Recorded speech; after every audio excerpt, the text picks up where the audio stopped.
कुछ लोगों का ये क्लेम है कि यार मैं धड़क 2 को सपोर्ट नहीं कर रहा हूँ। ऐसा नहीं है दोस्तों। अब क्या है मालूम है क्या, धड़क 2 की अपडेट नहीं आ रही है वैसे। एक रिव्यू है, पर वो सीबीएफसी स्क्रीनिंग का रिव्यू है क्या, मुझे उस पर डाउट है। क्योंकि धर्मा प्रोडक्शंस तो आप जानते हो कि करण जौहर का है, और धर्मा प्रोडक्शंस की तरफ से कभी कभी ऐसा होता है कि कुछ रिव्यूज़ आपको याद होगा। औरों में का सॉरी, कौन सी थी वो, ये दिल है मुश्किल, जो फिल्म आई थी याद है, उसका प्राइवेट स्क्रीनिंग हुआ था।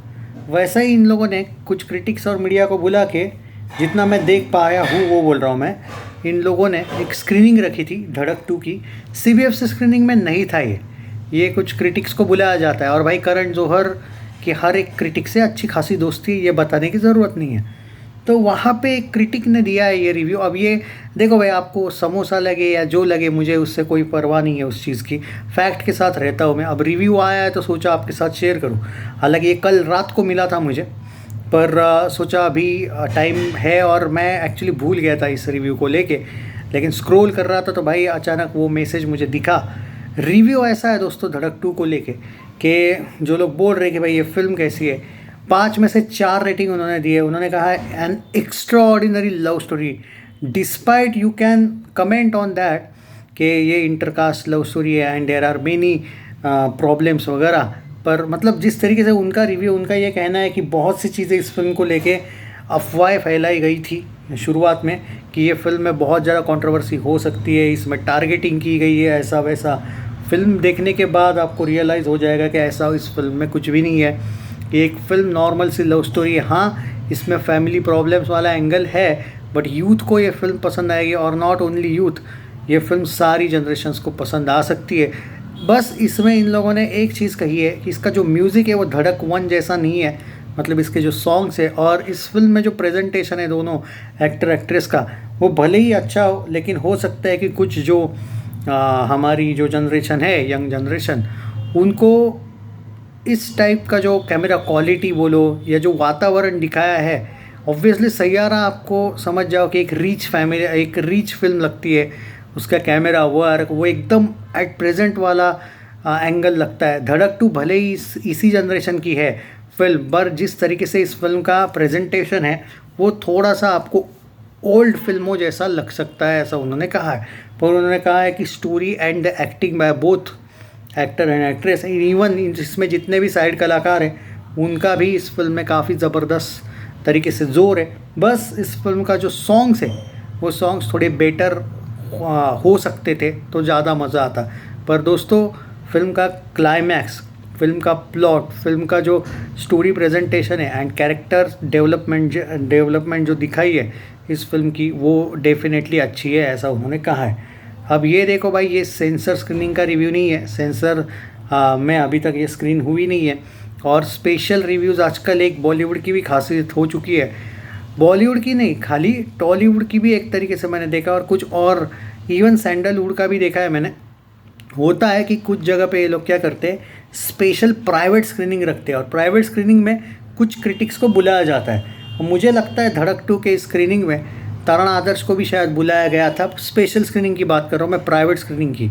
तो अभी तक तो वो क्लियर नहीं हुआ है, कंफर्म नहीं हुआ है। लेकिन परसों आदि चोपड़ा के, परसों नहीं है, परसों के शायद एक दिन पहले आदि चोपड़ा के ऑफिस में भी करण जौहर को देखा गया था।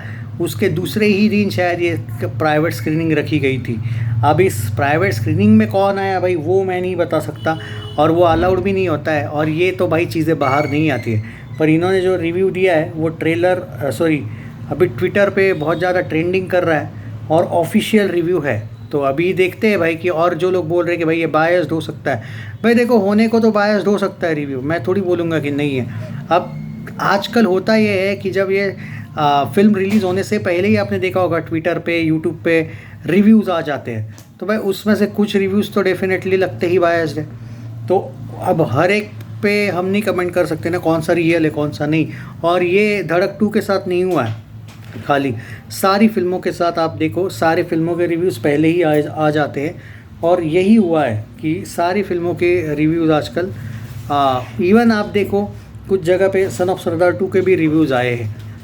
तो ये होता है भाई। तो तब अब इस वजह से एक लॉस ज़रूर हुआ है कि जो लोग रहते हैं ऑडियंस, या फिर यूट्यूबर्स रहते हैं, उनको भी अर्ली रिव्यूज़ देने पड़ते हैं। हालांकि उनका ओपिनियन अलग होता है, लेकिन अर्ली रिव्यूज़ की वजह से अब देखो कुछ कमेंट भी आए थे धड़क 2 को लेके।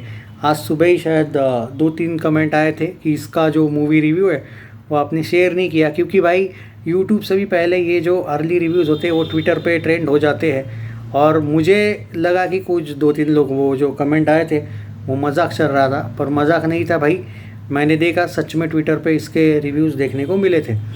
एक ही रिव्यू है लेकिन मेरे पास एक्चुअली और 2-3 रिव्यूज़ भी थे, पर बाकी एक्चुअली उन्होंने खाली रेटिंग दी है, तो उस पे बात करके फ़ायदा नहीं। यहाँ पे इन लोगों ने इस वाले रिव्यू में तो एक्सप्लेनेशन दिया है।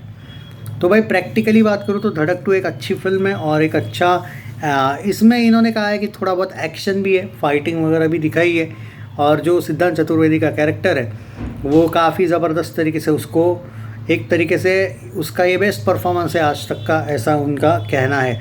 रही बात तृप्ति की, तृप्ति वापस एक लैला मजनू वाला जो एंगल था उसका, वो जो फिल्म आई थी आई थिंक लैला मजनू ही थी पहले, तो तृप्ति ऐसा लग रहा है कि पास्ट वाली कुछ फिल्में जो थी जहाँ पे उसको काम के लिए जज किया जाता था, ना कि मिठाई के लिए।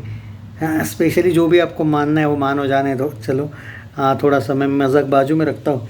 उस टाइप का उसने काम किया है भाई, बहुत ही ज़बरदस्त काम है। तो ये फिल्म एक्चुअली मेन यही 2 कैरेक्टर्स पे है और इनकी लव स्टोरी है ये। आगे क्या होगा क्या नहीं किया, ये लव स्टोरी पूरी होती है या अधूरी रह जाती है, इसी के बीच की ये स्टोरी है। अब कितनों को पसंद आएगी कितनों को नहीं, उन्होंने ये कहा है। जेन जी वालों को तो डेफिनेटली ये फिल्म पसंद आएगी, और एंड नॉट ओनली जेन जी, बहुत सी जनरेशन्स को ये फिल्म पसंद आ सकती है। ऐसा कुछ नहीं है इस फिल्म में कि इस फिल्म को बुरा कहा जाए। और करण जौहर का जो प्लानिंग है ओवरसीज़ में भी ज़बरदस्त तरीके से ये फिल्म को रिलीज़ करने का, भाई वो एकदम ज़बरदस्त तरीके से प्लानिंग के साथ आया है इस फिल्म को लेके। और इस फिल्म को लेकर सिर्फ एक ही, जो कि मैंने पहले भी बोला कि इसका म्यूज़िक थोड़ा बेटर होना चाहिए था। बैकग्राउंड म्यूज़िक वगैरह जो है, जो क्लाइमैक्स में, वो इन्होंने तो भाई कंप्लेंट की है थोड़ी सी उस बैकग्राउंड म्यूज़िक की। उनका ये कहना है कि कभी कभी इतना लाउड हो जाता है वो कि डायलॉग्स भी नहीं सुनाई देते।